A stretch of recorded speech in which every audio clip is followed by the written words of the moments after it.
Hello, I'm Tara Brabazon. I'm the Dean of Graduate Research at Flinders University, and welcome to vlog 185.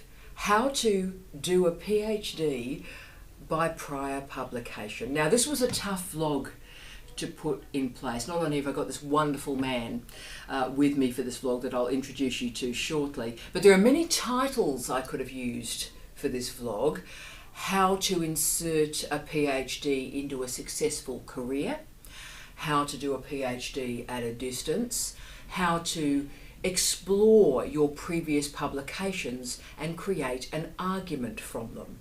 All of those titles could have been used, but I chose this one, but I think those other issues may emerge at some point through this conversation. And this conversation matters to me. I'm quite emotional, as you can hear it in my voice, but this man that I'm sitting with is one of the truly inspirational people that I've met in my life, and I feel incredibly privileged that I've had a chance to meet you and our lives have crossed. It's very meaningful to me. Don't you get upset, because I'll get upset. Professor Randall Morton completed his MBBS in Adelaide, where we are now, his Master of Science in Cape Town, and currently lives in what I think is the most beautiful city in the world, Auckland in Aotearoa, New Zealand.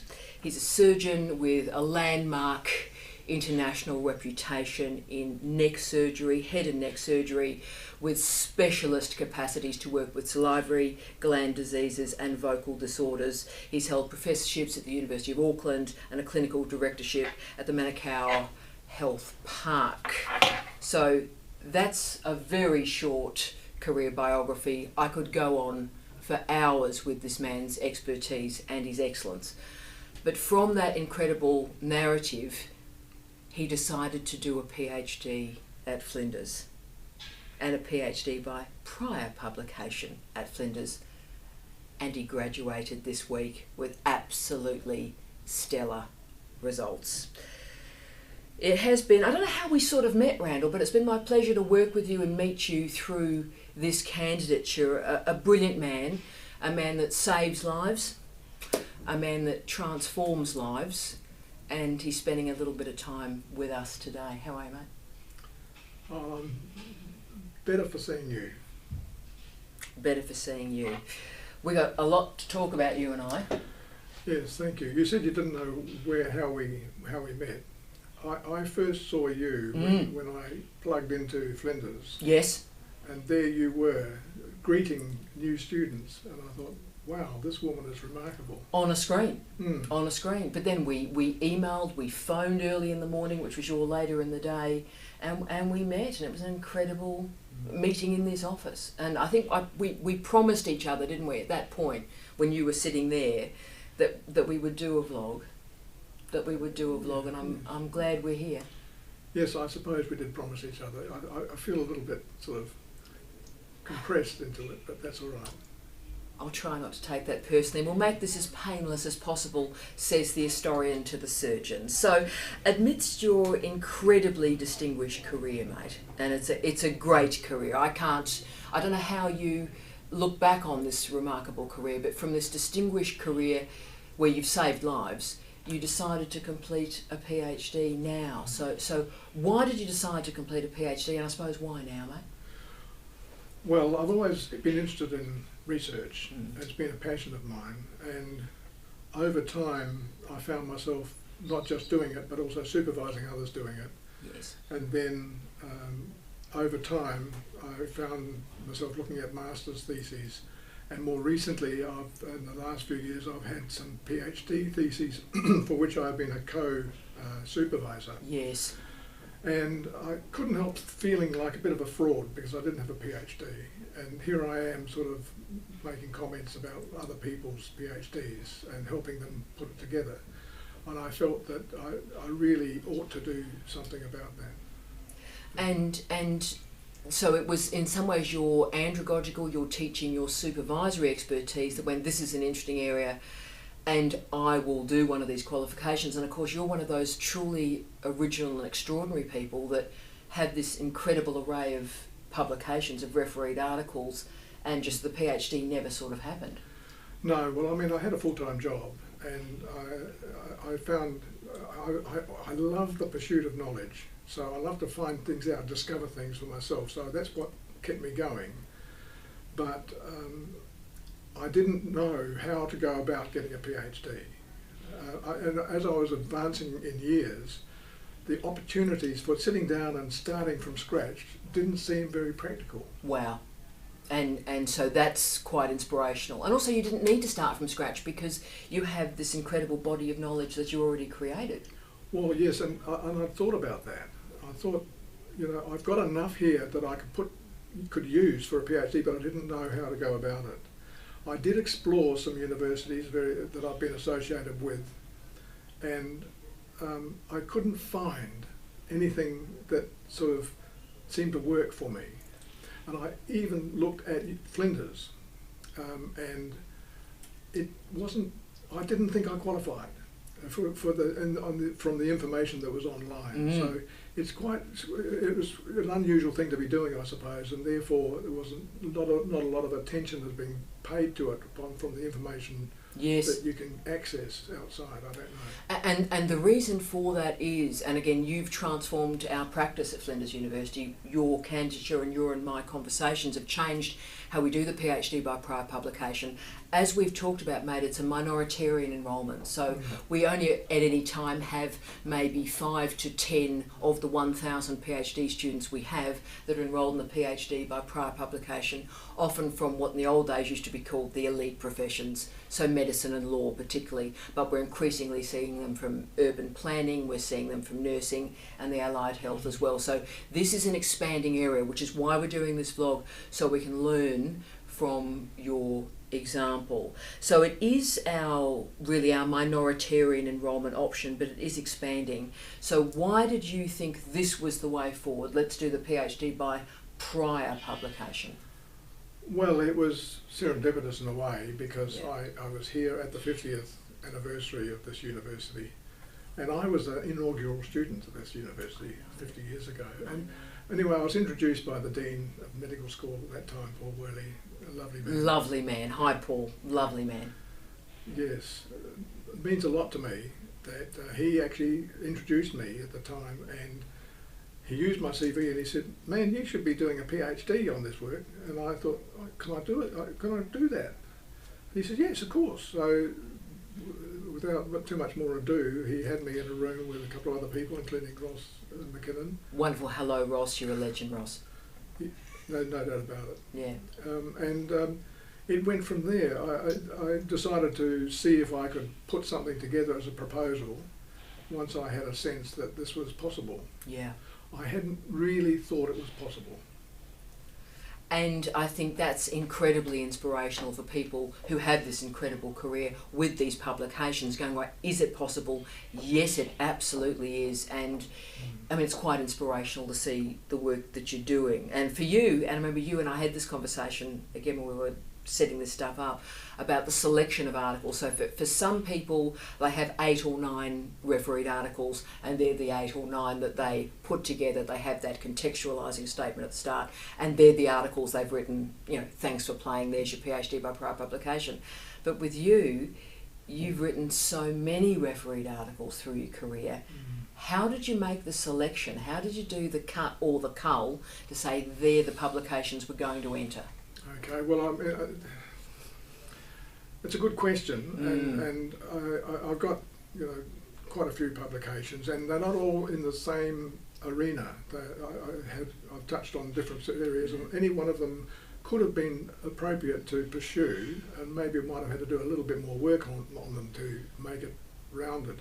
But my career has been spent on one particular area, and I had about 25 papers on that subject, so that have been reviewed and published. So I thought, well, that's the obvious place to be. And if I wanted to be really posh about this, I could say that one of those papers was voted as one of the best 100 papers produced in head and neck cancer oncology ever. In the world, in the field. For the last 10 years anyway.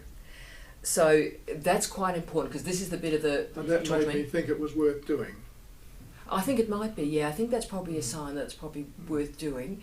But I think I'm just going to unpick that a little bit more because that's terribly useful for people. So the key with the PhD by prior publication is it has to tell a story.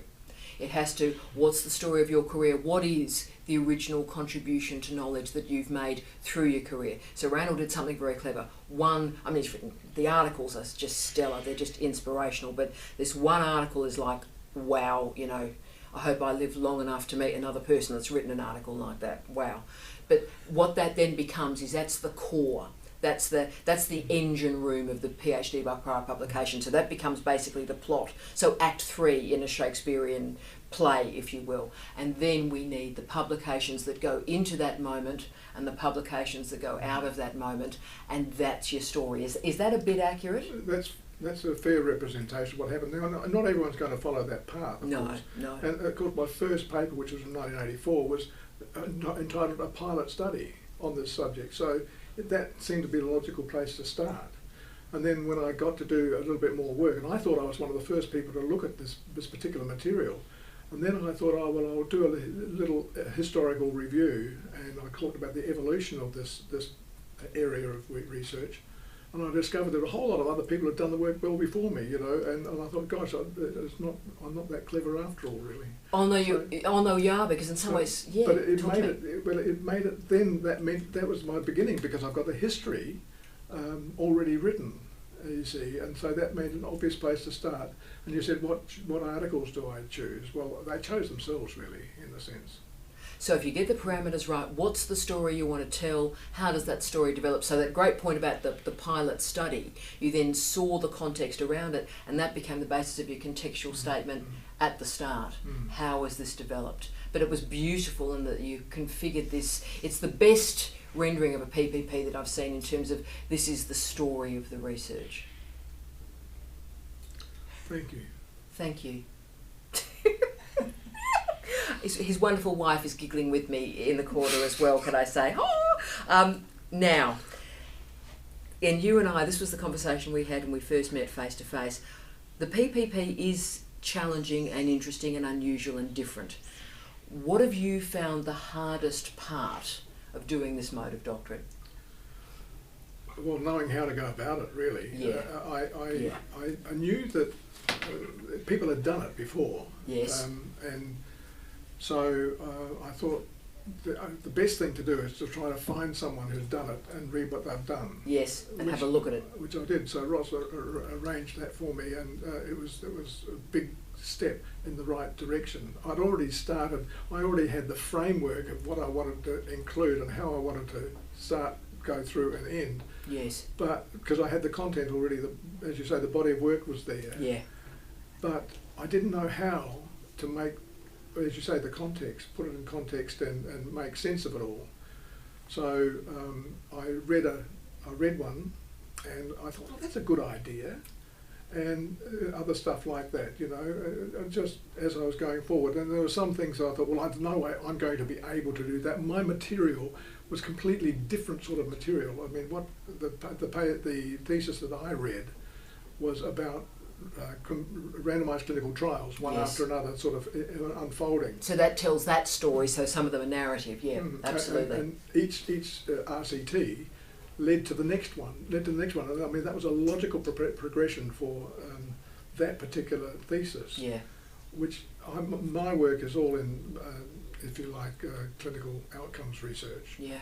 So my progression was one of a journey of discovery. I learnt things about stuff that I hadn't appreciated before I started. See, that's amazing to me. And also you were so inspirational, because when we had our conversation you said, well, how do you put this thing together? And of course one vlog that I did, I think I was in the Lake District in the United Kingdom, was dedicated to you, I believe, that was about this is how you do it. But your inspiration was great on this, because I always say to students, whatever mode of PhD they're doing, please read a PhD, because it's a genre. It's a way of writing, it's a way of thinking, it's a way of structuring ideas, and you did that. And it made an incredible difference. Yes, I mean, I had realised that I knew of a colleague in Auckland who I was told he did his DSc. Yes. And he just apparently told my friend of mine, he just threw these papers in and then submitted it, and he got a DSc, and I thought, well, that's no good. I didn't particularly, I didn't fancy doing that. So I thought about doing a DSc in that way. I said, oh, well, I've got probably enough material to get a DSc, but it wasn't the same as a PhD.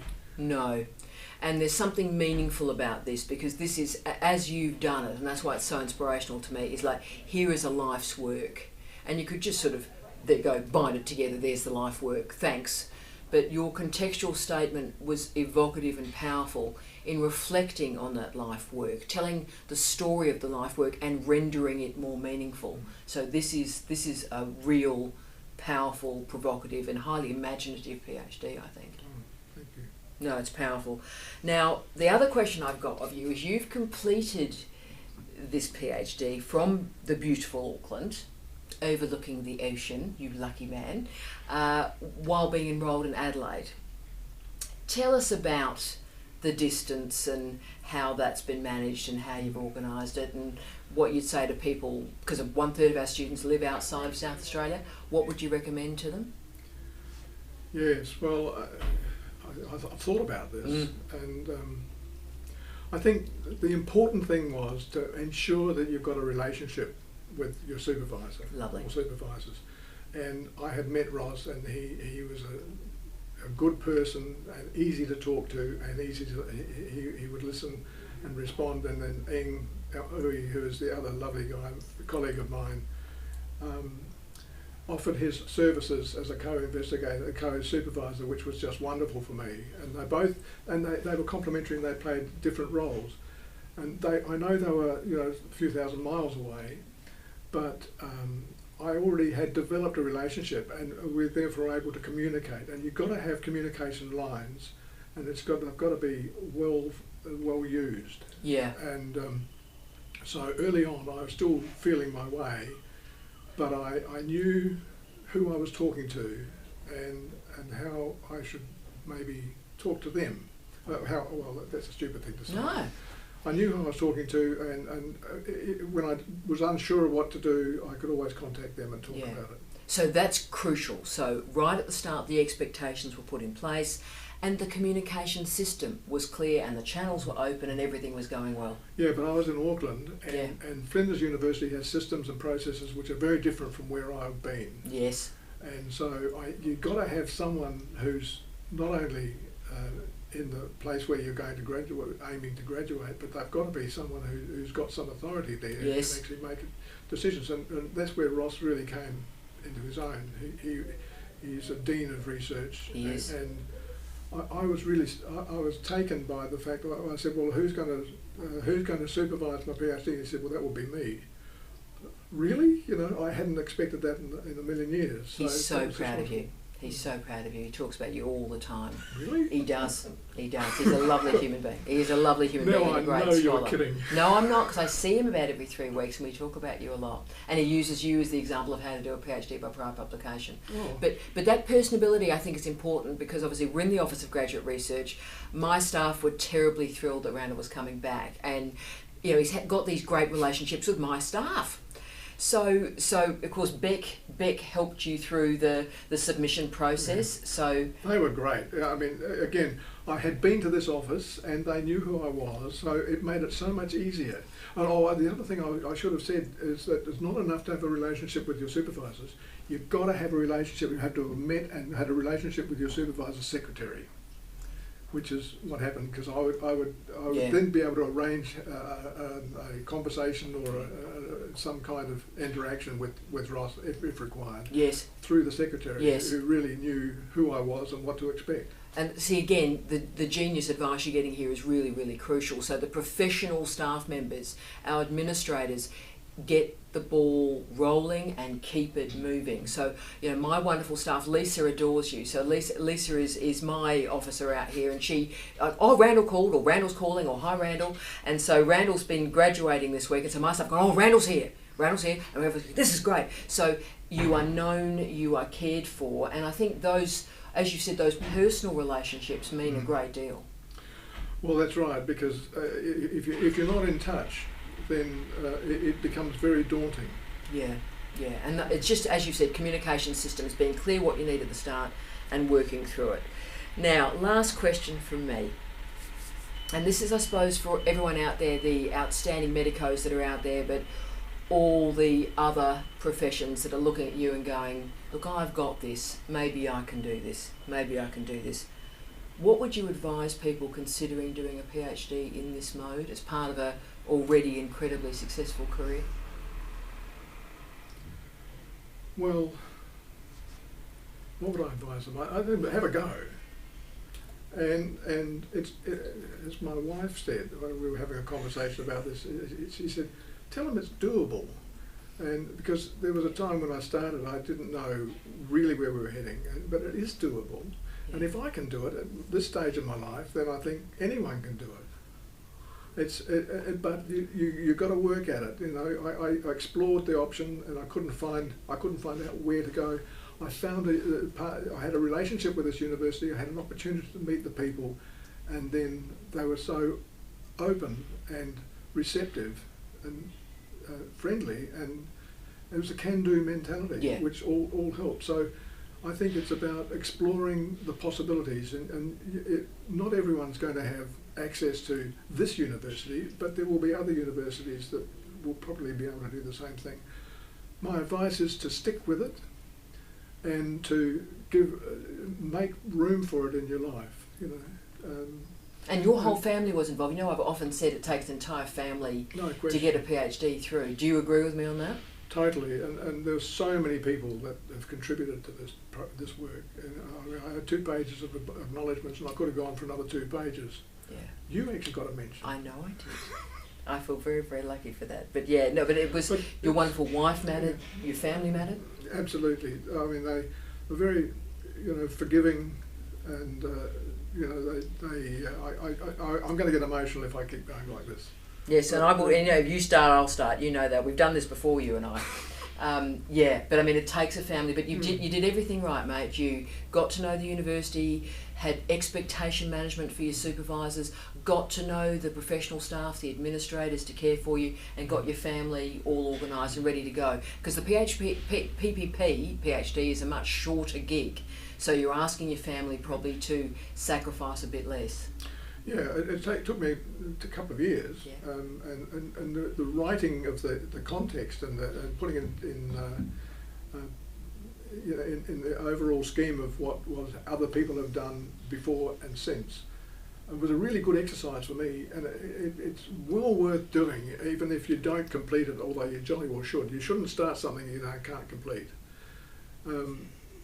But as far as I'm concerned, I really discovered things about my work that I hadn't appreciated before until I went through this process of exploring how it fitted into the overall scheme of things, and it was the most satisfying process. And I would commend it to anyone who's worked on something that they've found there's a passion of theirs, and they're interested in it, and they've done enough to make it worthwhile. And I was watching one of Tara's vlogs, and I was writing my thesis. I was putting it all together as much as I could, and she said, when I examine a thesis, I expect to see the term significant original contribution to knowledge. The SOC. And I thought, crikey, there's an expression I haven't used.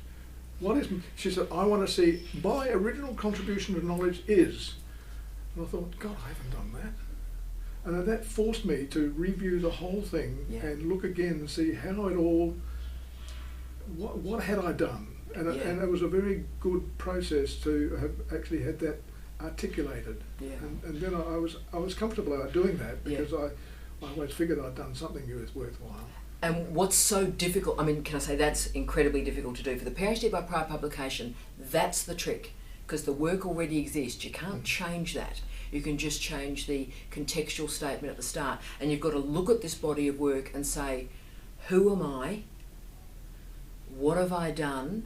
What have I created? And if you can do that from an existing body of work, it's the hardest original contribution to knowledge to prove. But when you do it, how satisfying was that? It was fantastic. But when one of my examiners pointed out something more that I hadn't thought of, I thought, gosh, that's even better. Yeah, your examiner's reports were absolutely outstanding, and I'm very happy to say the entire office went, Randall's reports are in. So we're obviously the first people to see the reports, and literally our wonderful women upstairs ran down and were like, Randall's reports are in, have a look at these. And they were that stellar. And I mean, that's really, I suppose, mate, what that PhD is about. It's about, we have 1,000 people, but each of you are individuals. And each of you have your own story that's got us here, and every one of you is just a special human being. And we feel very lucky that all of you have come into our path. And it's incredible that I've had a chance to meet you. If I'd been in any other job, I wouldn't have. And I really thank you for the relationship we've had. It's been quite inspirational for me. Well, it cuts both ways. On behalf of the pair of us, don't get upset, I'll get upset. On behalf of the pair of us, special day, eh? Special vlog. We wish you love, light, and peace. Out. Thank you, Karen. That was lovely. You very kind. I hope you can use it. I don't. How good is it? Incredibly generous.